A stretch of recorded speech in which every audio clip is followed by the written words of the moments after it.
ಜಗತ್ತಿನಲ್ಲಿ ಅತ್ಯಂತ ಸುಖಿ ಯಾರು ಅಂತಂತ ಧರ್ಮರಾಯನನ್ನು ಕೇಳಿದರೆ ಧರ್ಮರಾಯ ಹೇಳ್ತಾನಂತೆ, ಯಾವನಿಗೆ ಪ್ರಯಾಣ ಇಲ್ಲವೋ ಅವನು ಜಗತ್ತಿನಲ್ಲಿ ಅತ್ಯಂತ ಸುಖಿ.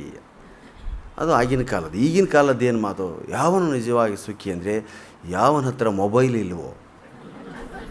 ಮೊಬೈಲ್ ಇದ್ದರೂ ಏನು ಕರೆನ್ಸಿ ಇಲ್ವೋ, ಲೈನ್ ಇಲ್ವೋ, ನೆಟ್ವರ್ಕ್ ಇಲ್ವೋ, ಅವನು ಪರಮ ಸುಖಿ. ಇಲ್ಲಿರೋರೆಲ್ಲ ಪರಮ ಸುಖಿಗಳು. ಯಾಕಂದರೆ ಏರ್ಟೆಲ್ ಇಲ್ಲ, BSNL ನೆಟ್ವರ್ಕ್ ಇಲ್ಲ ಇಲ್ಲಿ. ಅದಕ್ಕೆ ಇಷ್ಟು ಶಾಂತ ಕೂತಿದ್ದಾರೆ ಎಲ್ಲರೂ ಅಂತ ನನಗೆ ಅನ್ನಿಸ್ತಾ ಇದೆ. ಏನು ವಾಟ್ಸಪ್ಪು ಗಲಾಟೆ ಸ್ನೇಹಿತರೆ, ನೋಡ್ತೀರಿ ನೀವು. ಯಾರ ಕೈಯಲ್ಲಿ ನೋಡಿದ್ರು ಬರೀ ಏನು ಹಿಡ್ಕೊಂಬರ್ತಾರೋ ಅಂತ ಆಶ್ಚರ್ಯ ಆಗ್ತದೆ. ಬರೀ ಅದರಲ್ಲೇ ನೋಡಿ. ನಾವು ಒಂದು ಒಳ್ಳೆ ಕೆಲಸ ಮಾಡ್ತೀನಿ, ರಾಮಸ್ವಾಮಿ ಹತ್ರ ಕರೆದು ಭುಜ ತಟ್ಟು, ವೆರಿ ಗುಡ್ ಪ್ರಣಯ, ಚೆನ್ನಾಗಿ ಮಾಡ್ತಿದ್ದೀರಿ ಅಂದರೆ ಎಂಥ ಸಂತೋಷ. ಜೀವನ ಪರ್ಯಂತರ ಅವರು ತಟ್ಟಿದ ಬೆನ್ನಿನ ಬಿಸಿ ನಾನು ಸಾಯೋವರೆಗೂ ಜ್ಞಾಪಟ್ಕೊತೀನಿ. ಇಲ್ಲಿ ತಟ್ಟಿದ್ರು, ಇಲ್ಲಿ ಮುಟ್ಟಿದ್ರು. ಎಷ್ಟೋ ಜನ ರಾಜ್ಕುಮಾರ್ ಕೈ ಕುಲ್ಕಿದ್ರು, ಓ ಇದೇ ಕೈಯಿಂದ ಅವ್ರು ಕುಲ್ಕಿದ್ದೆ, ಅವ್ರು ಎಷ್ಟೊತ್ತಿಂದ ಹಾಗೆ ಹಿಡ್ಕೊಂಡಿದ್ರು, ಹೀಗೆಲ್ಲ ಹೇಳ್ತಾರೆ. ಇವತ್ತು ಇಲ್ಲೇ ಇಲ್ಲ. ಬರೀ ಮೊಬೈಲಲ್ಲಿ ಏನೇ ಚೆನ್ನಾಗಾಗಲಿ ಸೂಪರ್ ಟಿಂಗ್ ಟಿಂಗ್ ಟಿಂಗ್ ಅಂದ್ರೆ ಯಾವನೊಬ್ಬ ವಿದ್ಯಾರ್ಥಿಗೆ ಭುಜ ತಟ್ಟಿದ್ರೆ ಸ್ಫೂರ್ತಿ ಬಂದು ನೆಕ್ಸ್ಟ್ ಕೆಲಸ ಮಾಡ್ತೀವಿ.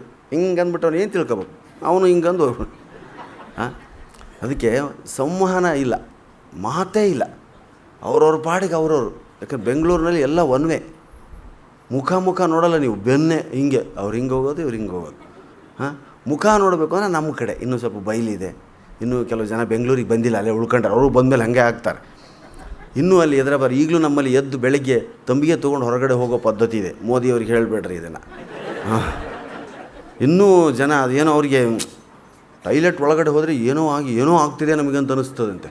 ಏನೂ ಆಗ್ತಾಯಿಲ್ಲ ನಮಗೆ ಅಂತ ಅನಿಸಲ್ಲ ಅವರಿಗೆ. ಏನೂ ಆಗ್ತದೆ, ಹೊರಗಡೆನೇ ಬರ್ತಾರೆ. ಅಷ್ಟು ಬಯಲು ಶೌಚ ನಮ್ಮಲ್ಲಿ ಫೇಮಸ್ಸು, ತಂಬಿಗೆ ತಗೊಂಡು ಹೋಗೋದು. ಆದರೆ ಹಾಗೆ ಹೋಗೋದ್ರಲ್ಲಿ ಎಂಥ ಉದ್ದೇಶ ಇತ್ತು ಹಿರಿಯರಿಗೆ ಅಂದರೆ, ಎದುರುಗಡೆ ಬರೋನ್ನ ಎದ್ರ ಅಂತ ಕೇಳ್ತಿದ್ರು. ಅಂದರೆ ಆಗ ಪ್ಲೇಗು ಕಾಲರಾದ ದಿನಗಳು ತಾಯಂದರೆ ಸ್ನೇಹಿತರೆ. ಎದ್ರ ಅಂದರೆ ಒಂದು ದಿನ ಗೆದ್ರ ಅಂತ ಅರ್ಥ ಅಂತದ್ದು. ಅಷ್ಟು ಅಂಥ ಅಲ್ಲಿ ಬಂದದ್ದು. ಎದ್ರ ಅಂದರೆ ಎದ್ದಿದ್ದೀನಿ ಅಂತ. ಈಗ ಎದ್ರ ಅಂದರೆ ಕಾಣಲ್ವಾ, ಎದುರುಗಡೆ ಬರ್ತಲ್ವಾ ಅಂತ. ಇವಾಗ ಅದು ಡೈರೆಕ್ಟಾಗಿ ಇವಾಗ ಯಾರು ಅರ್ಧ ಗಂಟೆ ಇವಾಗ ಏನೇ ಮಾತಾಡಿಸಿ ನೀವು ಏನಾದ್ರು ಒಂದು ಚೂರು ಎಕ್ಸ್ಟೆಂಟು, ಒಂದು ಚೂರು ಟಚ್ ಆದರೆ ಏನು ಮುಖ ರೀ, ನವರಸಗಳನ್ನು ಬಿಂಬಿಸ್ತಾರೆ ಮಾಡಿ. ನಿಧಾನಕ್ಕೆ ಚಲಿಸುವಂಥದ್ದು, ತಂಪಾಡಿಗೆ ಹೋಗುವಂಥದ್ದು ಇವಾಗ ಎಲ್ಲೂ ಇಲ್ಲವೇ. ಎಲ್ಲ ದಾವಂತ ಮೊಬೈಲ್ ತಿಕ್ಕೋದ. ಅದು ಯಾರು ಕಲಿಸಿದ್ರು, ಯಾರು ಹೇಳಿದ್ರು, ಯಾಕಾದರೂ ಈ ದೇಶಕ್ಕೆ ಬಂತು ಅದು. ಭಾಳ ಆಶ್ಚರ್ಯ ಆಗ್ತದೆ. ಆದರೆ ಒಂದು ಉಪಯೋಗನೂ ಇದೆ. ಅದ್ಭುತವಾಗಿರ್ತಕ್ಕಂಥ ಜೋಕ್ಗಳನ್ನು ಬೇರೆ ಬೇರೆ ಭಾಷೆಯಲ್ಲಿ ನಮಗೆ ಅದಕ್ಕೆ ಕಳಿಸ್ತಾರೆ. ಅವನ್ನ ನಾವು ನಿಮಗೆಲ್ಲ ಹೇಳ್ತೀವಿ. ಡಿಮಾನಿಟೈಸೇಷನ್ ಬಗ್ಗೆ ಒಂದು ದಿವಸ ಇಲ್ಲಿದೆ ಭಾಷಣ ಆಯಿತು. ಮೋಸ್ಟ್ಲಿ ತುಂಬ ಅದ್ಭುತವಾದಂಥ ಕಾರ್ಯಕ್ರಮಗಳು ಹೇಳಿದೆ. ನಮ್ಮ ಜೋಶಿಯರಂತೆ ಅಧ್ವಾನರು ಅಂದರೆ ನಾವೇ ಎಲ್ಲ ವಿದ್ವಾನರೇ ಇಲ್ಲಿ. ಎಂತೆಂಥ ಗಣೇಶ್ ಇದ್ದಾರೆ, ಗಣೇಶ್ ಇದ್ದಾರೆ, ಪಂಡಿತರಿದ್ದಾರೆ, ವ್ಯಾಕರಣದ ಬಗ್ಗೆ ಚರ್ಚೆ ಇದೆ. ಅಂಥವರಲ್ಲಿ ಲೈಟ್ ವಿಷಯ. ನಮ್ಮ ಪುಣ್ಯನೇ ಇವತ್ತು ಇಲ್ಲಿ ಮಾತಾಡೋ ಯೋಗ ನಮಗೆ ಸಿಕ್ಕಿದ್ದು. ಇವರು ಸ್ವಲ್ಪ ಇವತ್ತು ಭಾಳ ಚೆನ್ನಾಗಿ ಬೇರೆ ಬೇರೆ ಕಷ್ಟಪಟ್ಟು ಎಲ್ಲ ಕಡೆ ಹೇಳಲ್ಲ, ನಾನು ಇಲ್ಲಿ ಮಾತ್ರ ಹೇಳ್ತಿದ್ದೀನಿ, ನೀವೇ ಜವಾಬ್ದಾರರು ಇದಕ್ಕೂ ಅನ್ನಂಗೆ ಹೇಳಿದ್ರಲ್ಲ, ಕೇಳಿದ್ರಿ. ಆದರೆ ಸ್ನೇಹಿತರೆ, ಉತ್ತರ ಕರ್ನಾಟಕನ ನಾವು ಹುಟ್ಟಿ ಬೆಳೆದ ನೆಲ ಅಂತ ಪ್ರೀತಿಸ್ತೀವಿ. ಅಲ್ಲಿ ಜನ ಓದಲ್ಲ ಹೆಚ್ಚು, ಬಟ್ ಜೀವನಾನುಭವ ಜಾಸ್ತಿ. ಎಲ್ಲವನ್ನು ಪೆಟ್ಟು ಬಿದ್ದ ಮೇಲೆ ಕಲಿತಾರೆ.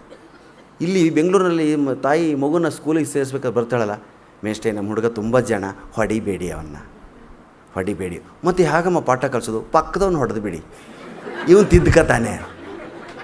ಇಲ್ಲ ನಮ್ಮಲ್ಲಿ ಹಂಗೆ ಮೂಲ್ಯಾಗ ಹಾಕಿ ಒದಿರಿ ಅವನು. ಪೇರೆಂಟ್ಸೇ ಹೇಳಿ ಹೋಗ್ತಾರೆ, ಮೂಲ್ಯಾಗ ಹಾಕಿ ಒದಿರಿ ಅವನು ಕಲಿಬೇಕು ವಿದ್ಯೆ ಅಂತ. ಇಲ್ಲಿ ಪಕ್ಕದವನು ಹೊಡೀರಿ, ಅವನು ಅಲರ್ಟ್ ಆಗಿಬಿಡ್ತಾನೆ. ಓಕೆ ಸರ್ ಅಂತ ಹಿಂಗೆ ರಿಕ್ವೆಸ್ಟ್ ಮಾಡ್ತಾರೆ. ಏಟು ಬೀಳಬೇಕು ಅಂತ. ನಾವು ಪಾಸಿಟಿವ್ ನೆಗೆಟಿವ್ ಥಿಂಕಿಂಗನ್ನೇ ಪಾಸಿಟಿವಾಗಿ ಹೇಳೋಂಥವ್ರು ನಮ್ಮಲ್ಲಿ ಭಾಳ. ನಾನು ಓದುವಾಗ ನಮ್ಮ ಮೇಷ್ಟ್ರು ನಾನು ತಮಗೆ ಕಣ್ಣೆದುರಿಗೇ ಕಾಣಲಿ ಅಂತ ಮುಂದೇ ಕೂರಿಸ್ಕತ್ತಿದ್ರು. ಅಂದರೆ ಗಲಾಟೆ ಮಾಡ್ತೀವಿ, ಬಡ್ಡಿ ಮಗನೇ ಮುಂದೆ ಬಾ ಅನ್ನೋದು. ಇವನು ಹೇಳ್ಕೊಳ್ಳೋದು ಹೆಂಗೆ, ನಮ್ಮ ಮೇಷ್ಟ್ರಿಗೆ ನಾನು ಕಣ್ಣು ಮುಂದೆ ಇರಬೇಕು, ಮುಂದೆ ಕೂರಿಸ್ಕತ್ತಿದ್ರು. ಬೇಜಾರಾಯಿತು ಅಂದರೆ ಇವನ್ನೆಲ್ಲರಿಗೂ ಕಾಣಿಸ್ಲಿ ಅಂತ ಬೆಂಚ್ ಮೇಲೆ ಎದ್ದು ನಿಲ್ಲಿಸ್ತಿದ್ರು. ಆಗಲೂ ಅವ್ರಿಗೆ ಸಮಾಧಾನ ಆಗ್ತಿರಲಿಲ್ಲ. ಊರವರೆಲ್ಲ ನಾನು ನೋಡಲಿ ಅಂತ ಅಂಗಳಕ್ಕೆ ನಿಲ್ಲಿಸ್ತಿದ್ರು. ನೋಡಿದ್ರು ಹೇಳೋದನ್ನು ಕೂಡ ಆ ನೆಗೆಟಿವ್ ಆಸ್ಪೆಕ್ಟ್ಸನ್ನು ಅವನು ಪಾಸಿಟಿವ್ ಮಾಡಿ ಹೇಳ್ತಾನೆ. ಈ ಥರ ಜೀವನಾನುಭವ ಇದನ್ನು ಕಲಿಸ್ತದೆ. ಇಲ್ಲಿ ಜೀವನಾನುಭವ ಅಂದರೆ ನೀವು ಏನು ಬಂದಿದ್ದೀರಿ, ನೌಕರಿ, ಆಫೀಸು ಮನೆ ನಮ್ಮಲ್ಲಿ ಪ್ರತಿಯೊಂದು ಘಟನೆಯೂ ಜೀವನಾನುಭವನೇ. ಓದಿಗೆ ಪ್ರಾಮುಖ್ಯವೇ ಇಲ್ಲ. ಈಗೆಲ್ಲ ಡಿಗ್ರಿ ಮಾಡ್ತಿದ್ದಾರೆ. ನಿಮ್ಮ ಕಡೆ ಹೆಣ್ಣು ನೋಡೋದಕ್ಕೆ ನಮ್ಮಲ್ಲಿ ಬರ್ತಿದ್ರು, ಗಂಡು ನೋಡೋದಕ್ಕೆ. ಇಲ್ಲಿ ಬೆಂಗಳೂರಿಗೆ ಬಂದರು, ದೊಡ್ಡ ಗೌಡ್ರ ಮಂತಂದು ಹುಡುಗ. ಇವ್ರು ಬಂದು ಒಂದು ಯಾವುದೋ ಮನೇಲಿ ಕೇಳಿದರು, ಸರ್ ನಿಮ್ಮ ಹುಡುಗಿನ ತೋರಿಸ್ತೀರಾ, ನಾವು ಮಾಡ್ಕೋಬೇಕು ಅಂತ ಮಾಡಿದ್ದೀವಿ ಅಂದಾಗ ಮನೆಯವ್ರು ಹೇಳಿದ್ರಂತೆ, ಇಲ್ಲ ನಮ್ಮ ಹುಡುಗಿನೂ ಓದ್ತಿದ್ದಾಳೆ, ಅದಕ್ಕೆ ನಮ್ಮ ಕಡೆ ಅಂತ ಆಯಿತು 1 ಗಂಟೆ ಬಿಟ್ಟು ಬರ್ತೀವಿ. ಅಂದರೆ ನಮ್ಮಲ್ಲಿ ಓದೋದು ಅಂದರೆ 1 ಗಂಟೆ ಮಾತ್ರ, ಆಮೇಲೆ ಜೀವನ ಅಂತ 24 ಗಂಟೆ ಪುಸ್ತಕ ಹಿಡಿದು ಕೂರೋರಲ್ಲ. ಜೀವನ ಹೊರಗೇನೋ ಗಲಾಟೆ ಆಗ್ತಾರೆ. ಇಲ್ಲಮ್ಮ ಗಲಾಟೆ ಬಗ್ಗೆ ಒಂದು ಒಳ್ಳೆ ಡಿಸ್ಕ್ರಿಪ್ಷನ್ ಇದೆ, ನೋಡ್ತಾ ಇದ್ದೀನಿ. ಗಲಾಟೆ ನನಗೆ ಆಗಲ್ಲ, ಇಲ್ಲೇ ಓದ್ಬಿಡ್ತೀನಿ ನಾನು. ರಣಬೇರಿಯನ್ನು ಬಾರಿಸಿದರು, ಶತ್ರುಗಳು ಎದುರಿನಿಂದ ಬಂದರು. ಓದ್ತಾರೆ. ಶತ್ರುಗಳು ಬಂದರೆ ಹೇಗಿರುತ್ತೆ ಅಂತ ನೋಡ್ಬೇಕಾದ್ರೆ ಬೈಲಿಗೆ ಹೋಗ್ಬೇಕು ನಾವು. ಶತ್ರುಗಳು ಮಾಡ್ಕೊಳ್ಳೋದು ಕಲಿಬೇಕು. ಎಷ್ಟು ಅದ್ಭುತ ಇದೆ ಜೀವನಾನುಭವ ಅಂದರೆ ಸ್ನೇಹಿತರೆ. ಪುಸ್ತಕದಲ್ಲಿ ಬರೆದಿರೋದೆಲ್ಲ ಓದಬೇಕು, ಸ್ವಲ್ಪ ಪುಸ್ತಕ ಜ್ಞಾನ ಇರಬೇಕು. ಆದರೆ ಜೀವನಾನುಭವ ನಮಗೆಲ್ಲ, ನಾನು ಫಸ್ಟ್ ಬಂದಾಗ ಗುಂಡೂರಾವು ಅನೇಕ ಜನ ಇಲ್ಲಿ ಎಂತೆಂಥ ಭಾಷಣಕಾರರಿದ್ದರು. ಅಂದರೆ ಅದ್ಭುತವಾದಂಥ ಹಾಸ್ಯ ಹೇಳ್ತಿದ್ರು, ಇಂಗ್ಲೀಷಿಂದ ತೊಗೊಂಡು ಹಿಂದಿಯಲ್ಲಿ ತೊಗೊಂಡು. ನಾನು ಶುರು ಮಾಡಿದ್ದೆ ನನ್ನ ಅನುಭವದಿಂದ. ನಮ್ಮಲ್ಲಿ ಹೇಗೆ ಮಾತಾಡ್ತಾರೆ ನೋಡಿ. ಈ ಕಾರ್ಯಕ್ರಮಕ್ಕೆ ಎಷ್ಟು ಚೆನ್ನಾಗಿ ಫೋನ್ ಮಾಡ್ತಾರೆ. ಸಾರ್ ಗೋಖಲೆ ಸಾರ್ವಜನಿಕ 23 ಜ್ಞಾಪಕ ಇದೆಯಲ್ವ ಸರ್, ನಾವು ಹಾಗೆ ಫೀಡ್ ಮಾಡ್ಕೊಂಡಿದ್ದೀವಿ. 23 ಬೆಂಗಳೂರು ಹೇಳಿ ಅಂತ ಫಸ್ಟ್ ಅದನ್ನೇ, ಅಂದರೆ ಅವ್ರಿಗೂ ಸಮಾಧಾನ ಆಗಲಿ, 23 ನಮಗೆ ಜ್ಞಾಪಕ ಇದೆ ಅಂತ. ನಾವು ಇವತ್ತಿಗೂ 3 ಜನ ಫೀಡ್ ಮಾಡ್ಕೊಳ್ಳೋದು ಹಾಗೆ. ಡೇಟ್ ಫಸ್ಟು, ಆಮೇಲೆ ಹೆಸರು. ಹೇಳಿ ಜುಲೈ 23 ಗೋಖಲೆ ಸಾರ್ವಜನಿಕ ಸಂಸ್ಥೆ. ಅಯ್ಯೋ ಡೇಟ್ ಜ್ಞಾಪಕ ಇದೆ ಸರ್, ಥ್ಯಾಂಕ್ಸ್ ಸರ್, ಥ್ಯಾಂಕ್ಸ್. ಇಷ್ಟು ನೀಟಾಗಿ ಹೇಳಿದರು ಅಂದರೆ ನಮ್ಮ ಕಡೆ ನೀಟಾಗಿ ಹೇಳಲ್ರಿ. ಯಾರು ಮಾತಾಡ್ತಿದ್ದಾರೆ, ಏನು ಹೇಳ್ತಿದ್ದಾರೆ ಅಂತ ಕೂಡ ಹೇಳಲ್ಲ ಎಷ್ಟೋ ಸರಿ. ಹಲೋ ಸರ ನಮ್ಮ ಊರಿಗೆ ಬರ್ರಿ ನೋಡಿ ಏನು ಅಂತ ಹೋಗ್ತೀರಿ. ಹೇಳ್ರಿ. ಇಷ್ಟು ನನ್ನ ಪುಣ್ಯ ಇಷ್ಟಂದರೆ ತಡವರಿಸ್ತಾರೆ ರೀ. ಮಾತಾಡಕ್ಕೆ ಅಲ್ರಿ ನೀವು ಇದು ಹಾಸ್ಯ ಮಾಡ್ತಿರಲ್ಲ ನೀವನ್ರಿ, ಕೇಳಿದರೆ ಹೆಂಗೆ ಎಲ್ಲಾದರೂ ಅತಿಥಿಗಳನ್ನ ಮಾತಾಡ್ಸೋದನ್ನು ಅಭ್ಯಾಸ ಆಗಿದೆ. ನೀವಾದರೆ ನೇಣೆ ಹಾಕೊಂಬಿಡ್ತೀರಿ ನಮ್ಮವ್ರು ಮಾತಾಡೋದಕ್ಕೆ, ನಮ್ಗೆ ಅಭ್ಯಾಸ ಆಗಿದೆ. ಹೇಳಿ ಏನು ಅಲ್ರಿ, ಮತ್ತು ಇಲ್ಲೇ ನಮ್ಮ ಊರಾಗ ರೀ ಇದು ಒಂದು ಬರ್ಬೇಕ್ರಿ ನೀವು ನೋಡಿ, ಏನು ಅಂತಲೇ ಇಲ್ಲ. ಆಯ್ತಪ್ಪ ಹೇಳು, ಏನಿದೆ ಹೇಳಪ್ಪ, ಏನಿದೆ. ಅದೇ ನೀವು ಟಿ ವಿಯಾಗ ಬರ್ತೀರಲ್ರಿ, ಮತ್ತು ನಮ್ಮ ಊರಾಗ ಎಲ್ಲರೂ ನಿಮ್ಮನ್ನು ನೋಡ್ಬೇಕಂತಾರೆ, ಮತ್ತು ಬರ್ಬೇಕ್ರಿ. ಇಷ್ಟೇ, ಅರ್ಧ ಗಂಟೆ. ಯಾವ ಊರು ಹೇಳ್ತಿಲ್ಲ, ಏನು ಹೇಳ್ತಿಲ್ಲ. ಕಡೆಗೆ ಯಾರಿಗಾದ್ರೂ ಕೊಡೋ, ಇಲ್ಲ ನಮ್ಮ ಚೇರ್ಮನ್ರು ಮಾತಾಡ್ತಾರೆ ನೋಡ್ರಿ. ಚೇರ್ಮನ್ರಿಗೆ ಕೊಟ್ಟು ಚೇರ್ಮನ್ನ ತಗೊಂಡ ತಕ್ಷಣ ಏನು ಹೇಳಿದೆ, ಸರ್ ನಾನು ಹೇಳೋದು ಏನು ಉಳಿದಿಲ್ಲ, ಎಲ್ಲ ಇವ್ರು ಹೇಳಿದ್ದಾರೆ, ಬಂದುಬಿಡಿ ಸರ್. ಹೇಗೆ ಹೋಗ್ತೀರಿ ಇಂಥ ಕಾರ್ಯಕ್ರಮಕ್ಕೆ? ಆದರೂ ಹೋಗ್ತೀವಿ. ಅವ್ರು ಯಾವುದೋ ಮಾತಿನಲ್ಲಿ ಪೊಲೀಸ್ ಇರ್ತಾರೆ, ನಾವು ಅವ್ರ ಮಾತಿನಲ್ಲಿ ಯಾವುದೋ ಊರು ಯಾವುದು, ಏನು ಕಾರ್ಯಕ್ರಮ ಅಂತೆಲ್ಲ ಕಂಡು ಹಿಡ್ಕೊಂಡು ಹೋಗ್ತೀವಿ. ಇವಾಗ ಹಾಸ್ಯೋತ್ಸವ ಎಷ್ಟು ಕಾಮನ್ ಆಗಿ ಹೋಗಿದೆ ಅಂದರೆ, ಅಣ್ಣಮ್ಮಕ್ಕೂ ಹಾಸ್ಯೋತ್ಸವನೇ, ಸರ್ಕಲ್ ಮಾರಮ್ಮಗೂ ಹಾಸ್ಯೋತ್ಸವನೇ, ಮದುವೆಗೂ ಹಾಸ್ಯೋತ್ಸವ. ಮೊನ್ನೆ ನೀವು ನಂಬ್ತಿರಲ್ಲೋ, ಉತ್ಪ್ರೇಕ್ಷೆ ಅನ್ನಿಸ್ಬೋದು, 102 ವರ್ಷದ ಒಬ್ಬ ಅಜ್ಜಿ ಸತ್ತಿದ್ದಾಳೆ. ಒಂದು 3 ದಿವಸ ಅವಳು ಹೆಣನ ಕಾಯಬೇಕಾಗಿದೆ. ಅಂದರೆ ಯಾರೋ ನೆಂಟರು ದೂರದಿಂದ ಬರಬೇಕು, ಅವ್ರ ಮೊಮ್ಮಗೆಲ್ಲ ಫಾರಿನ್ನಾಗಿದ್ದ, ಅವ್ನು ಬರೋದು 3 ದಿವಸ ಆಗುತ್ತೆ ಸರ್. ಅಜ್ಜಿ ಹೆಣದ ಮುಂದೆ ಏನಾದರೂ ಹಾಸ್ಯೋತ್ಸವ ಮಾಡೋದಕ್ಕೆ ಸಾಧ್ಯನಾ? ಅಜ್ಜಿ ಬದುಕಿ ಎದ್ದು ನಮ್ಮನ್ನು ಅಟ್ಟಾಡ್ಸ್ಕೊಂಡು ಒದ್ರೆ ಕಷ್ಟ ಕಣಪ್ಪ. ಹೆಣದ ಮುಂದೆ ಹಾಸ್ಯೋತ್ಸವ ಬೇಡ ಅಂತ ಹೇಳಿಬಿಟ್ಟಿದ್ದೀನಿ ಸ್ನೇಹಿತರೆ. ಬೀಚಿ ಸಾಹಿತ್ಯದಲ್ಲಿ ಏನು ಅಂಥದ್ದಿದೆ ಅಂದರೆ, ಬೀಚಿ ಯಾವುದೋ ಲೋಕದ ಸಾಹಿತ್ಯವನ್ನು ಹೇಳೋದಿಲ್ಲ, ನಮ್ಮ ಮಧ್ಯದ್ದನ್ನೇ ಹೇಳ್ತಾರೆ, ನಮ್ಮ ಜೀವನದಲ್ಲಿ ನಡೆದದ್ದನ್ನೇ ಹೇಳ್ತಾರೆ. ಇದನ್ನು ಓದಿದ ಮೇಲೆ ನಾನು ಉತ್ತರ ಕರ್ನಾಟಕ ಭಾಷೆಯಲ್ಲಿ ಹಾಸ್ಯವನ್ನು ಕಟ್ಟೋದಕ್ಕೆ ಕಲಿತೆ. ಭಾಳ ಅದ್ಭುತ ಬೀಚಿ ಹಾಸ್ಯ. ಅವರ ತಿಮ್ಮೀಕ್ಷಣರಿ ಇರ್ಬೋದು, ಉತ್ತರ ಭೂಪ ಇರ್ಬೋದು, ಅಂದನಾ ತಿಮ್ಮ ಇರ್ಬೋದು. ನೋಡಿ ಎಷ್ಟು ಒಳ್ಳೆಯದು ಅಂದರೆ, ನಾವು ಯಾವ ಕೆಲಸಕ್ಕೆ ಯಾರನ್ನು ಕರಿಬೇಕೋ ಗೊತ್ತಿಲ್ಲ, ಯಾವ ಕೆಲಸ ನಾವು ಮಾಡಬೇಕೋ ಗೊತ್ತಿಲ್ಲ. ಎಷ್ಟು ಸುಂದರವಾಗಿ ಬರೀತಾರೆ ಬೀಚಿ ಅಂದನಾ ತಿಮ್ಮದಲ್ಲಿ ಅಂದರೆ, ಭರಭರನೆ ಭ್ರಷ್ಟಿಕ್ಕಿ ದಾಡಿಯನ್ನು ಮಾಡಿಕೊಂಬುವರು ರಾಯರು, ದೇವರ ಪೂಜೆಗಷ್ಟೇ ಭಟ್ಟ ಬಂದನು ಅಂತ. ನೋಡಿ ಎಷ್ಟು ಅದ್ಭುತವಾದಂಥ ವಾಕ್ಯ ಇದು. ಭರಭರನೆ ಭ್ರಷ್ಟಿಕ್ಕಿ ದಾಡಿಯನ್ನು ಮಾಡಿಕೊಂಬರು ರಾಯರು, ದೇವರ ಪೂಜೆಗಷ್ಟೇ ಭಟ್ಟ ಬಂದನು. ಆ್ಯಕ್ಚುಲಿ ದೇವರ ಪೂಜೆ ನಾವೇ ಕೂತು ಮಾಡಬೇಕು, ಫಲ ನಮಗೆ. ಆದರೆ ದಾಡಿ ನಾವು ಮಾಡ್ಕೊಳ್ತೀವಿ. ದಾಡಿ ಮಾಡೋನು ಬೇರೆ ಇದ್ದಾನೆ, ಅಲ್ಲಿಗೆ ಹೋಗ್ಬೇಕು ನಾವು, ಅಲ್ಲಿಗೆ ಹೋಗಲ್ಲ. ದಾಡಿ ಶೇವು ನಾವು ಮಾಡಿಕೊಂಡು ದೇವ್ರ ಪೂಜೆಗೆ ಭಟ್ರನ್ನ ಕರಿತೀವಿ. ಭಟ್ರ ಕಡೆಯಿಂದ ದೇವ್ರ ಪೂಜೆ ಮಾಡಿಸಿದರೆ ದೇವರು ನಿನಗೆಲ್ಲಿ ಒಲಿತಾನೋ ಪುಣ್ಯಾತ್ಮ. ನೀ ದಾಡಿ ಮಾಡ್ಕೊಳ್ಳೋದ್ರಿಂದ ನೀನು ಇನ್ನೊಬ್ಬರಿಗೆ ದಾಡಿ ಮಾಡೋವನೇ ಆಗ್ತೀಯ, ಆಗಲಿ ನಿನಗೆ ದೇವರು ಒಲಿಯಲ್ಲ. ಅದಕ್ಕೆ ದೇವ್ರ ಪೂಜೆಗೆ ಭಟ್ಟ ಬಂದ, ಇವ್ರ ಕೆಲಸ ಇವ್ರು ಮಾಡ್ಕೊಂಡು. ಎಂತೆಂಥ ಒಂದೊಂದು ಸೆಂಟೆನ್ಸ್ಗಳು, ಒಂದೊಂದು ವಾಕ್ಯಗಳು ಸ್ನೇಹಿತರೆ, ಅದ್ಭುತ. ಅಳಿಯ ಒಳ್ಳೆಯವನು ಸಿಕ್ಕರೆ ಮತ್ತೊಬ್ಬ ಮಗ ಸಿಕ್ಕಂತೆ, ಅಳಿಯ ಒಳ್ಳೆಯವನು ಸಿಕ್ಕರೆ ಮತ್ತೊಬ್ಬ ಮಗ ಸಿಕ್ಕಂತೆ, ಅಳಿಯ ಕೆಟ್ಟವನಾದರೆ ಇದ್ದೊಬ್ಬ ಮಗಳು ಸತ್ತಂತೆ. ನೋಡಿ ಎಂತೆಂಥ ಅದ್ಭುತ ಜೀವನಾನುಭವಗಳು ಬೀಚಿಯವ್ರದ್ದು. ಬೀಚಿಯವರು ಹುಟ್ಟಿ ಬೆಳೆದಂಥ ಪರಿಸರ ಈಗ ದಾವಣಗೆರೆ ಜಿಲ್ಲೆ ಹರಪನಹಳ್ಳಿ ಅಲ್ಲಿ ನೋಡ್ಬೇಕು ನೀವು, ಇವತ್ತಿಗೂ ಬ್ರಾಹ್ಮಣರದು ಲಿಂಗಾಯತರದು ಕದನ. ಹಾಗೆ ವಾಕ್ ಸಮರ, ಕೈ ಕಾಲು ಹಿಡ್ದಲ್ಲ. ಇವತ್ತಿನ ಥರ ಎಲ್ಲ ಲಿಂಗಾಯತರೆಲ್ಲ ಈ ನಮ್ಮ ಪಕ್ಷಕ್ಕೆ ಬನ್ನಿ, ಎಲ್ಲ ಮಠಾಧೀಶರು ಈ ಪಕ್ಷಕ್ಕೆ ಬನ್ನಿ ಅಂತಿಲ್ಲ. ಆ ಮಾತುಗಳಲ್ಲೇ ಅದೊಂದು ಪಾಣಿಪತ್ತು ಅಂತ ಕರೀತಾರೆ ಬೀಚು. ಹರಪನಹಳ್ಳಿ ಬ್ರಾಹ್ಮಣರು ಹೇಗಿದ್ದಾರೆ, ಬ್ರಾಹ್ಮಣರು ಏನು ಮಾಡಿದ್ರಿ ಇಲ್ಲಿ ಅಂತ ಒಂದು ಸಾರಿ ಉತ್ಖನನ ಮಾಡಿದ್ರಂತೆ. ಬ್ರಾಹ್ಮಣರು ಓಣಿಲಿ ಏನಾದರೂ ಕಾಲಕೋಶ ಸಿಗಬಹುದು ಅಂತ 200 ಫೀಟ್ ತೆಗೆದ್ರು, ಬರೀ ಪತ್ರೋಳೆಲೆಗಳೇ ಸಿಕ್ಕು. 300 ಅಡಿ ತೆಗೆದ್ರು, ಮತ್ತೆ ಪತ್ರೋಳೆಲೆಗಳೇ ಸಿಕ್ಕು. 1000 ಅಡಿ ತೆಗೆದ್ರೂ ಕೂಡ ಬರೀ ಪತ್ರೋಳೆಲೆಗಳೇ ಸಿಕ್ಕು. ಇದರಿಂದ ನಿರ್ಧಾರ ಆಗ್ತದೆ, ಬ್ರಾಹ್ಮಣರು ಸುಖವಾಗಿ ಉಂಡುಟ್ಟು ನಡೆದು ನಿಶ್ಚಿಂತರಾಗಿ ಜೀವ ಬಿಟ್ಟಿದ್ದಾರೆ ಹೊರತು ಬೇರೇನನ್ನೂ ಮಾಡಿಲ್ಲ. ಬ್ರಾಹ್ಮಣರ ಬಗ್ಗೆ ದಾಸಕೂಟ ಕಾದಂಬರಿಯಲ್ಲಿ ಅವರು ಬರೆದಾಗ ಇಡೀ ಬ್ರಾಹ್ಮಣ ಸಮುದಾಯವೇ ಬೀಚಿ ವಿರುದ್ಧ ಎದ್ದು ನಿಂತು, ಏನೋ ನೀನು ಬ್ರಾಹ್ಮಣಾಗಿ ಬೀಚಿಯವ್ರ ಬಗ್ಗೆನೇ ಹಿಂಗೆ ಬರೀತೀಯ, ಬ್ರಾಹ್ಮಣರ ಬಗ್ಗೆನೇ ಹಿಂಗೆ ಬರೀತೀಯ. ನಡೆದ ಘಟನೆ ಸ್ನೇಹಿತರೆ. ಬೀಚಿ ಬ್ರಾಹ್ಮಣತ್ವವನ್ನು ಬೈಲಿಲ್ಲ, ಬ್ರಾಹ್ಮಣರನ್ನ ಈ ಮಡಿ, ಈ ಅವರ ಕಟ್ಟು ಸಂಪ್ರದಾಯಗಳು, ಅವರು ಹೊರಗಡೆ ಬರಲಾರ್ದಂಥ ಸ್ಥಿತಿಗಳನ್ನು ಕುರಿತು ಬರೆದ್ರು. ಅದಕ್ಕೆ ಕೆಲವು ಕರ್ಮಠ ಬ್ರಾಹ್ಮಣರು ಸಿಟ್ಟಾಗಿಬಿಟ್ರು. ಬೀಚಿ ಬ್ರಾಹ್ಮಣತ್ವವನ್ನು, ಬ್ರಾಹ್ಮಣಿಕೆಯನ್ನು ಎಂದೂ ಬೈದಿಲ್ಲ. ಬ್ರಹ್ಮಜ್ಞಾನಾತಿ ಬ್ರಾಹ್ಮಣ, ಯಾರು ಬ್ರಹ್ಮವನ್ನು ಅರಿತಾನೋ ಅವನೆಲ್ಲ ಬ್ರಾಹ್ಮಣ, ಜನ್ಮನಾ ಜಾಯತೆ ಶೂದ್ರ, ಈ ಥರ ವಿದ್ಯಾವಂತರವರು. ಇವರು ಬ್ರಾಹ್ಮಣರನ್ನೇ ಬೈದರು ಅಂತ ತಿಳ್ಕೊಂಡು ಬೀಚಿ ವಿರುದ್ಧ ಎದ್ದೋತದ್ವ ಮಾತು. ಬೀಚಿ ನಾಸ್ತಿಕ, ದೇವ್ರನ್ನ ನಂಬಲ್ಲ ಅಂತೆಲ್ಲ ಬೈತಿರ್ಬೇಕಾದ್ರೆ ಮುಂದೆ ಕೂತಂಥ ಒಬ್ಬ ಆಚಾರ್ಯರು, ಏ ಬೀಚಿ ನೀನೂ ಬ್ರಾಹ್ಮಣ, ನಿನ್ನ ಹೆಗಲ ಮೇಲೂ ಜನಿವಾರದ, ಹೀಗೆಲ್ಲ ಮಾತಾಡಬೇಡ ಅಂದರು. ತಕ್ಷಣ ಬೀಚಿ ಹೇಳಿದರು, ಇಲ್ಲರಿ ನನ್ನ ಹೆಗಲ ಮೇಲೆ ಜನಿವಾರ ಇಲ್ಲ, ಜನಿವಾರ ಇಲ್ಲ, ಸುಳ್ಳು ಬೊಗಳ್ತೀನಿ ನೀನು, ಜನಿವಾರ ಹಾಕ್ಯಾಳ್ದ ನೀನೇ ಅಂತ ಬ್ರಾಹ್ಮಣನ ಬರೀಬೇಕಾರೆ ನೋಡ್ರಿ. ಬೀಚಿ 2 ಬಟನ್ ಬಿಚ್ಚಿ ಕರೆದ್ರು ಆ ಮುದುಕರನ್ನ. ಆ ಮುದುಕಯ್ಯ ಬಂದು ಎಲ್ಲ ಹೆಗಲ ಮೇಲೆ ಕೈ ಆಡಿಸಿದ, ಜನಿವಾರನೇ ಇಲ್ಲ. ಥೂ ಧರ್ಮಲಾಂಡ ಸೊಳ್ಳೆ ಮಗನೇ ಅಂತ ಬೈಕೊಂತ ಕೆಳಗೆ ಇಳಿದ್ರು ಆಚಾರ.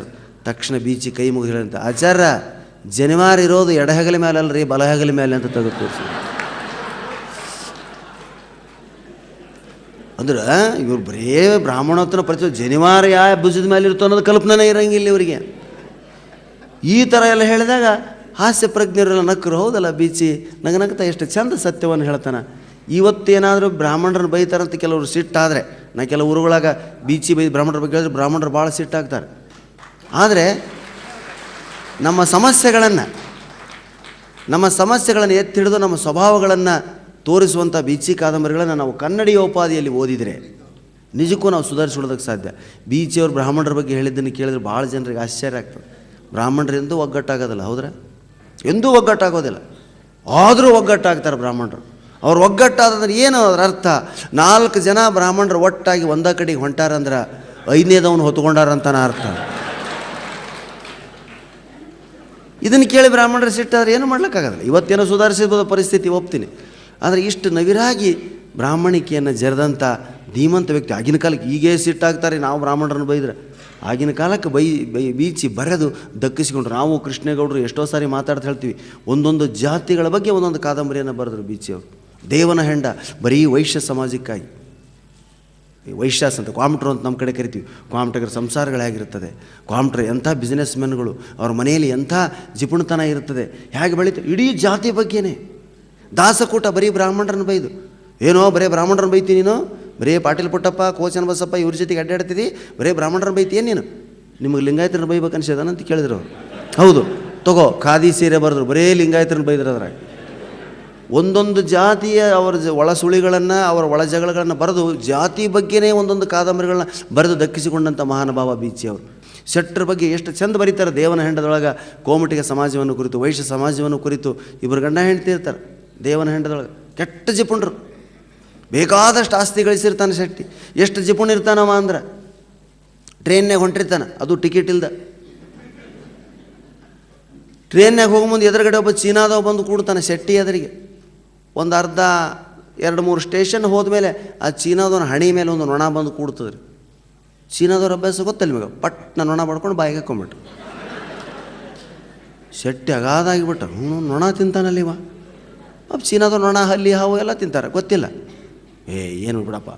ಮುಂದೆ 2 ಸ್ಟೇಷನ್ ಆದಮೇಲೆ ಶೆಟ್ಟಿ ಗಲ್ಲದ ಮೇಲೆ ಒಂದು ನೊಣ ಬಂದು ಕೂತ್ತೀರಿ. ತಕ್ಷಣ ಶೆಟ್ಟಿ ಅದನ್ನು ಪಟಕ್ನ ಬಡ್ಕೊಂಡು, ಎಷ್ಟಕ್ಕೆ ತೊಗೊಂತೀ ಇದನ್ನು ಅಂದ.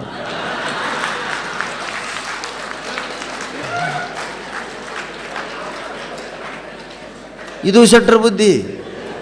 ಯಾವಾಗ ಅವ ತಿನ್ನಾಕೆ ರೆಡಿ ಆದ್ರೆ ಬೇಕಾದ್ರಿ ನಾ ಮಾರಾಕೆ ರೆಡಿ ಆಗ್ಬೇಕಂತ. ಇದನ್ನು ಓದಿ ಸಿಟ್ಟಾಗಬಾರ್ದು ಶೆಟ್ರು. ಹೌದಲ್ಲ, ಎಷ್ಟು ಚಂದ ಬರೀತಾನ. ನಮ್ಮ ಮನೋಧರ್ಮವನ್ನು ಎಷ್ಟು ಚಂದ ಚಿತ್ರಿಸ್ತಾರೆ ಬೀಚಿ ಅಂತ ಹೆಮ್ಮೆ ಪಡ್ಬೇಕು ಸ್ನೇಹಿತ. ಇಂಥ ಶೆಟ್ಟಿಗೆ ಮಕ್ಕಳಾಗೋದಿಲ್ಲ. 9 ಕೋಟಿ ರೂಪಾಯಿ ಆಸ್ತಿ ಗಳಿಸಿರ್ತಾನೆ ಆಗಿನ ಕಾಲಕ್ಕೆ. ಯಾಕೆ ಎಲ್ಲರ ದೇವ್ರಿಗೊಂದು ಕಾಯಿ ಹೊಡೆಸಂಗಿಲ್ಲ, ಒಂದು ದೀಪ ಹಚ್ಚಂಗಿಲ್ಲ, ನಿಮ್ಗೆ ಯಾವ ಮಕ್ಕಳಾಗ್ತಾವೋ. ಕಡೆಗೆ ಹೆಣ್ತಿ ರಾತ್ರಿ 12 ಗಂಟೆಗೆ ಕೂಡಿಸಿ ಶೆಟ್ರಿಗೆ ಹೇಳ್ತಾಳೆ, ಶೆಟ್ರ ಏನಾರ ಹರಕೆ ಹೊತ್ಕೊಳ್ಳೋಣ ದೇವರಿಗೆ ಅಂದ್ರೆ ನಮಗೊಂದು ಮಗ ಆಗ್ತದೆ ನೋಡೋಣ, ಈ ವಂಶ ಬೇಕಲ್ಲ, ಬೆಳಿಬೇಕಲ್ಲ, ಈ ಆಸ್ತಿ ಉಳಿಸ್ಬೇಕಲ್ಲ ನಿಮ್ಮದು. ಅವಾಗ ಶೆಟ್ರ್ ಅಂತಾರೆ, ಎಲ್ಲ ಕೊಡೋ ತಾಯಿಗೆ ನಾವೇನು ಕೊಟ್ಟೆವು, ಆದರೂ ನೀ ಹೇಳ್ತಿ ಅಂದ್ರೆ ಆ ತಾಯಿನ ಬೇಡಿಕೊಳ್ಳೋಣ. ಏನು ಖುಷಿ ಆಗ್ತಾಳೆ ಶೆಟ್ರ್ ಹೆಂಡ್ತಿ, ಏನು ಬೇಡಿಕೊಳ್ಳೋಣ, ನಮಗೆ ಜೇರಕರ್ತ ಒಂದು ಗಂಡು ಮಗು ಹುಟ್ಟಿತಂದ್ರೆ ಆ ಕನ್ನಿಕಾ ಪರಮೇಶ್ವರಿ ಹೆಸರ ಮೇಲೆ 1 ವಾರ ಉಪವಾಸ ಮಾಡೋಣ.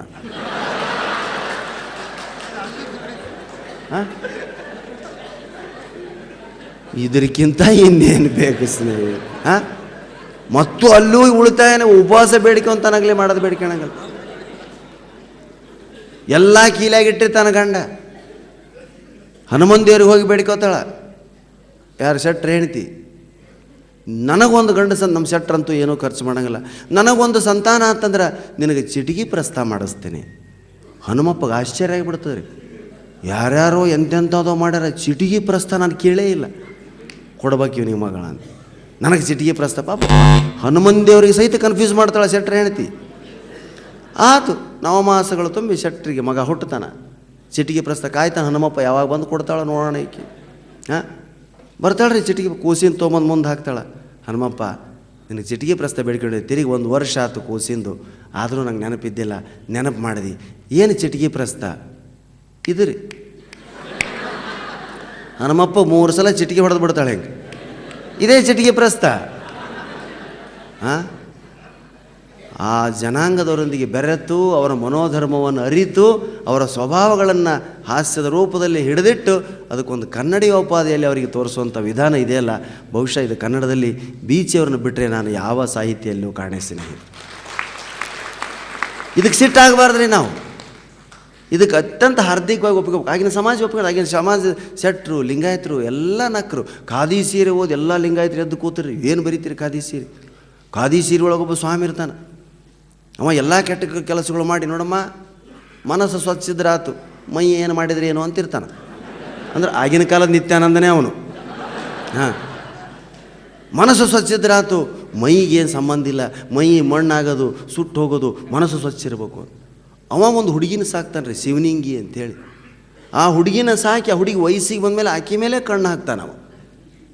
ಆ ಹುಡುಗಿ ಹಾದಿ ತಪ್ಪಿ ಒಂದು ದಿವಸ ಈ ಸ್ವಾಮಿಯನ್ನು ಬಿಟ್ಟು ಬೇರೆ ಯಾರ ಜೊತೆಗೂ ಹೋಗಿ ಬರ್ತಾಳೆ. ಹೋಗಿ ಬಂದ ತಕ್ಷಣ ಗೊತ್ತಾಗ್ಬಿಡ್ತೀವಿ ಸ್ವಾಮಿ ಹೊರಗೆ ನಿಂದಿರಿಸಿ, ಎಲ್ಲಿಗೆ ಹೋಗಿದ್ದಿ? ಗೌಡನ ಜೊತೆಗೆ ಹೋಗಿದ್ದೆ. ಯಾಕೆ ಹೋಗಿದ್ದಿ? ತಾತ ನೀನ ಹೇಳಿಯಲ್ಲಪ್ಪ, ಮೈ ಏನಾದರೂ ಏನೋ ಮನಸ್ಸು ಸ್ವಚ್ಛ ಇದ್ರೆ ಸಾಕು. ಹೌದಾ?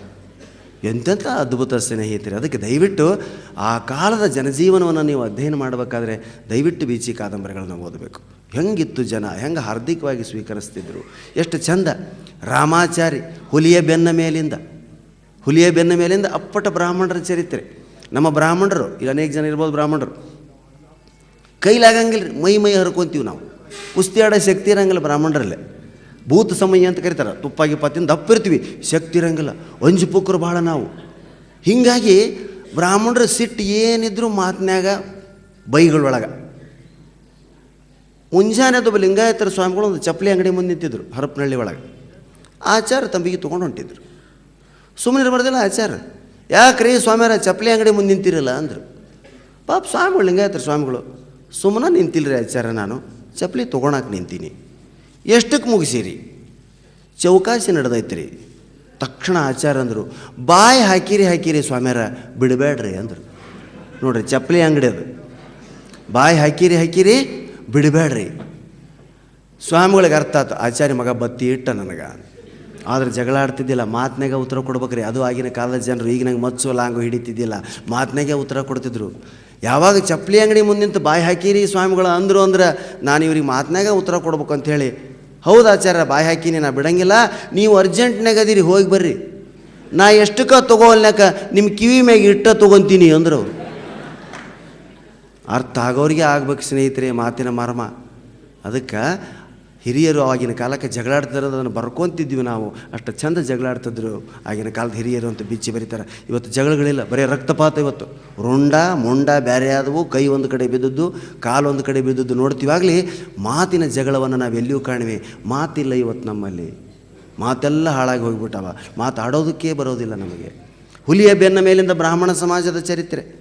ರಾಮ ನರಸಿಂಹಾಚಾರ್ಯ ಮಗ ದಡ್ಡರಿ, ಏನೇನು ಎಷ್ಟು ಸಾಲಿಗೆ ಹೋದರೂ ಸಹಿತ ವಿದ್ಯಾ ತಲೆಗೆ ಹತ್ತಂಗಿಲ್ಲ. ಅವ ಕಬಡ್ಡಿ ಒಳಗೆ ಮಾತ್ರ ಫೇಮಸ್ ಇರ್ತಾನೆ, ಸ್ಪೋರ್ಟ್ಸ್ನಾಗ ಕಬಡ್ಡಿ ಒಂದೇ ಆಡ್ತು. ಹೀಗಾಗಿ ಅವನು ಪಾಸ್ ಮಾಡಿದ್ರೆ ನಮ್ಮ ಕಬಡ್ಡಿ ಶೀಲ್ಡ್ ಹೋಗ್ತಾನೋದಕ್ಕೆ ಅವ್ನು ಫೇಲ್ ಮಾಡಿ ಉಳಿಸ್ಕೊಂತಿರ್ತಾರೆ. ಆ ರಾಮನನ್ನು ಮನೆಗೆ ಹುಡುಕೊಂಡು ಬರ್ತಕ್ಕಂಥ ಮೇಷ್ಟ್ರು ಒಬ್ಬನೇ, ಯಾರು? P teacher. ಅವ ಮುಸ್ಲಿಂ. ಆಚಾರ್ಯ ಕೆಟ್ಟ ಅಪಮಾನ, ಎಲ್ಲದ್ರಾಗ ಫೇಲ್ ಆಗ್ತಿರ್ತಾನೆ, ಆಟದಾಗ ಬಂದ ಪಾಸ್ ಆಗ್ತಿರ್ತಾನೆ. ಆ ಮುಸ್ಲಿಂ ಮೇಷ್ಟ್ರು ಹುಡುಕೊಂಡು ನರಸಿಂಹಾಚಾರ್ಯ ಮನೆಗೆ ಬರ್ತಾನೆ. ಆಚಾರ್ಯ ಸಂಧ್ಯಾ ವಂದನೆ ಮಾಡಿ ಹೊರಗೆ ನಿಂತಿರ್ತಾರೆ. ಕೇಳ್ತಾನೆ, ರಾಮ್ ಕಿದರ್ ಐ ಸಾಬ್ ಅಂತ. ನೋಡಪ್ಪ ಸಾಬಿ, ನೀನೊಬ್ಬತ್ತನ್ನ ನೋಡಿ ನಮ್ಮ ರಾಮನ ಹುಡ್ಕೊಂಡು ಬರೋದು, ಉಳಿದವ್ರು ಯಾರೂ ಬರೋಂಗಿಲ್ಲ. ಅಂದುಗಳೇ ಇವ ಅಂತಾನೆ ರೀ ಸಾಬಿ. ಏನು? ಪಿ ಟೀಚರ್, ಕ್ಯಾ ಕಬಡ್ಡಿ ಕೇಳ್ತಾ ಹೈ ಸಾಬ್ ಸುಮಾರ ರಾಮ್, ಸುವರ್ का बच्चा है साहब, दलिंदर का बेटा है साहब, वो क्या कबड्डी के और अपने ಎದುರಿಗೆ ಸುವರ್ का बेटा ಅಂತ ನಾವು. ಆ ಭಾಷೆ ಅಂತದು. ಇನ್ನು ಆಚಾರ್ಯಗೆ ರಾಮನ ಮೇಲೆ ಎಷ್ಟು ಸಿಟ್ಟಿರ್ತದೆ ಅಂದ್ರೆ, ನಮ್ಮ ಬ್ರಾಹ್ಮಣ ಸಮಾಜದಲ್ಲಿ ಸಂಧ್ಯಾ ವಂದನೆ ಮಾಡುವಾಗ ಗೋಪಿಚಂದನ ಅಂತ ಹಚ್ಕೊತೀವಿ ನಾವು. ಅದನ್ನು ನೀರು ಹಾಕಿ ಗೋಪಿಚಂದನ ಹಿಂಗೆ ತಿಕ್ಕಿ ಹಣೆಗೆ ಹಚ್ಚಿಕೊಂಡು, ಎಡ ಭುಜಗಳಿಗೆ ಹಚ್ಚಿಕೊಂಡು, ಎದಿಗೆ ಹಚ್ಚಿಕೊಂಡು, ಹೊಟ್ಟೆಗೆ 3 ನಾಮಗಳು ಹಚ್ಚಿಕೊಂಡು, ಹಿಂದೆ ಒಂದು ಹಚ್ಚಿಕೊಂಡು, ಕೈಯೆಲ್ಲ ತೊಳ್ಕೊಂಡು ಮಾಡೋದು. ಅದನ್ನು ಕೇಶವಾಯ ಸ್ವಾಹ, ನಾರಾಯಣ ಸ್ವಾಹ, ಮಾಧವಾಯ ಸ್ವಾಹ, ಗೋವಿಂದ ನಿಮ್ಮೆಲ್ಲ ಮಂತ್ರಪುಷ್ಪಗಳಂತ ಮಾಡಬೇಕು. ಆದರೆ ಆ ನರಸಿಂಹಾಚಾರ್ಯಗೆ ರಾಮ ದೊಡ್ಡ ತಲೆನೋವಾಗಿರ್ತಾನೆ. ಅವನನ್ನು ಬೈಕೋತನ ಅವನ್ನ ಎಷ್ಟು ಚಂದ ಅದನ್ನು ಬಿಂಬಿಸ್ತಾರೆ ಅವರು. ಅಂದ್ರೆ ಬೀಚ ಅದನ್ನು ಕಣ್ಣಿಗೆ ಕಟ್ಟುವಂಥ ಚಿತ್ರಚಾರಿ. ಏನು? ನಮ್ಮ ರಾಮ ತಿರುಗುತ್ತಾನೆ, ನಾಯಿ ತಿರುಗಿದಂಗೆ ಓಣಿ ತಿರುಗುತ್ತಾನೆ. ಇವನು ಹಣೆಯಾಗಿ ಏನು ಬರ್ತದೋ ಗೊತ್ತಿಲ್ಲ ನನಗೆ. ಹಣೆಗೆ ನಾಮ ಹಚ್ಚಿಗೋತಾರೆ. ಹಣೆಯಾಗಿ ಏನು ಬರಲಿಕ್ಕಿಲ್ಲ, ಬುದ್ಧಿ ಒಳಗೆ 4 ಅಕ್ಷರ ಇಲ್ಲ ಇವನಿಗೆ, ಮುದ್ರಿವತಿ ಅಂತಾರೆ. ಹಾಳಾಗಿ ಹೋಗಲಿ, ಬುದ್ಧಿ ಇರ್ಲಿಕ್ಕಿಲ್ಲ. ಎಡಬಲ ನೋಡ್ಯಾರ ಕಲಿಬಾರ್ದ, ಎಡಬಲ ಹಚ್ಚಿಕೊಂತಾರೆ. ಇವನು ಚಿಂತ್ಯಾಗ ನಾನು ಸತ್ಯ ಅಂದ್ರೆ ನನ್ನ ಎದಿ ಬೇಯಂಗಿಲ್ಲ, ಎದಿಗೆ ನಾಮ. ಇವನು ಹೊಟ್ಟೆಗೆ ಅನ್ನ ಕಾಣಿಸೋದ್ರ ಸಲುವಾಗೋ ನಾನು ಹೊಟ್ಟೆಯಾಗ ಹುಟ್ಟ್ಯಾನೋ ಏನೋ, ಹೊಟ್ಟೆಗೆ ನಾಮ. ಇವನು ಬೆನ್ನು ಹಿಂದೆ ಬಿದ್ದೋರ ಗತಿ ಏನು ಹಿಂದೆ. ಇಡೀ ಗೋಪಿಚಂದನದ ಪ್ರಕ್ರಿಯೆಯನ್ನು ರಾಮನನ್ನು ಬೈಯೋದಕ್ಕೆ ಬಳಸ್ತಾರೆ. ಇಂಥ ರಾಮ 7 ಸಲ ಫೇಲ್ ಆಗ್ತಾನೆ ರೀ ಒಂದು ಸಬ್ಜೆಕ್ಟ್ನಾಗ, ಒಂದು ಪರೀಕ್ಷೆದಾಗ. ಸಾಕಾಗಿ ಬಿಡ್ತದೆ ರೀ. ನರಸಿಂಹಾಚಾರ್ಯ ಮನೆ ಬಂದಿರ್ತಾರೆ, ರಿಸಲ್ಟ್ ಬಂದಿರ್ತದೆ. ಓಣಿ ಹೆಣ್ಮಕ್ಳೆಲ್ಲ ಕುಚೇಷ್ಟಿ ಹೆಣ್ಮಕ್ಳು ಮಾತಾಡಕತ್ತ ಕೂತಿರ್ತಾರೆ. ಆಚಾರ್ಯ ತಲೆ ತೆಗಿಸ್ಕೊಂಡು ಹೋಗ್ತಿರ್ತಾರೆ ರಿಸಲ್ಟ್ ದಿವಸ. ಓಣಿ ಹೆಣ್ಮಕ್ಳು ಮಾತಾಡಿಸ್ತಾರೆ, ನರಸಿಂಹಾಚಾರ್ಯ ನಿಮ್ಮ ರಾಮ ಈ ವರ್ಷವೂ ಫೇಲ್ ಅಂತಲ್ರಿ. ಆಚಾರ್ಯ ಮಾತಾಡೋಂಗಿಲ್ಲ. ಅದಕ್ಕೆ ಒಬ್ಬಾಕಿ ಅಂತಾಳೆ, ನಿಮ್ಮ ರಾಮ ಹೋದ ವರ್ಷ ನಮ್ಮ ಹಿರೇ ಹುಡುಗಿ ರತ್ನಿ ಜೊತೆಗಿದ್ದ, ಈ ವರ್ಷ ಕಡೆ ಹುಡುಗಿ ಕಮಲಿ ಜೊತೆ ಬಂದಾನಲ್ರಿ. ನೋಡ್ರಿ ಮಾತಿನಾಗ ಎಂಥ ತಾತ್ಪರ್ಯ ಅದ. ನಿಮ್ಮ ರಾಮ ಹೋದ ವರ್ಷ ಹಿರೇ ಹುಡುಗಿ ಯಾರೋ ಹೆಸರು ಹಿರೇ ಹುಡುಗಿ ರತ್ನಿ ಜೊತೆಗಿದ್ದ, ಈಗ ಕಡೆ ಹುಡುಗಿ ಕಮಲಿ ಜೊತೆಗಿದ್ದಾನಲ್ಲ. ಅದಕ್ಕೆ ನರಸಿಂಹಾಚಾರ್ಯ ನಿಂತು ಹೇಳ್ತಾರೆ, ನೀವು ಇನ್ನೊಂದು 4 ಹಡಿತೀರಿ ನಡೀರಿ, ಅವ್ರ ಜೊತೆಗೂ ಇರ್ತಾನ ನಾವು. ಅಂದರೆ ದೊಡ್ಡ ಮಕ್ಕಳ ತಂದೆಗೆ ಎಂಥ ನೋವಾಗ್ತದೆ ಅನ್ನೋದನ್ನು ಬೀಚಿ ಆ ಕಾದಂಬರಿಯಲ್ಲಿ ಇಷ್ಟು ಚಂದ ನರಸಿಂಹಾಚಾರ್ಯ ಪಾತ್ರದ ಮೂಲಕ ಚಿತ್ರಿಸ್ಯಾರ. ಅಂದ್ರೆ ವಂಡರ್ಫುಲ್ ಸ್ನೇಹಿತರೆ. ಬ್ರಾಹ್ಮಣ ಸಮಾಜದ ಚಿತ್ರಣವನ್ನು ಆ ಪುಸ್ತಕ ಹುಲಿಯ ಬೆನ್ನ ಮೇಲಿಂದ ನಮ್ಮ ಕಣ್ಣು ಮುಂದೆ ಎತ್ತಿ ಹಿಡಿತು.